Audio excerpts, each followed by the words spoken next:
Good afternoon. So let's give an overview of the lots. So these here. So you have the 500, 646. So these, and then the 834.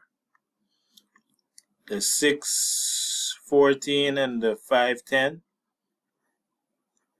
As you can see, it has a cutout.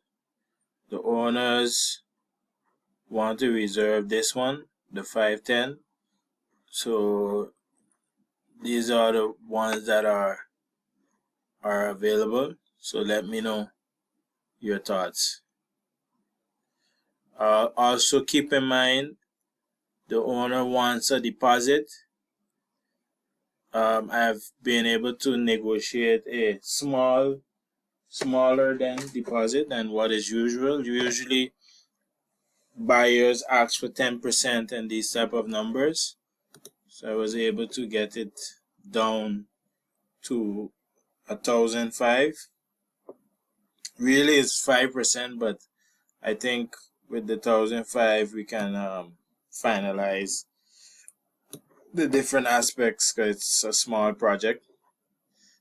But yeah, this is the lots that's available. Let me know so we can proceed.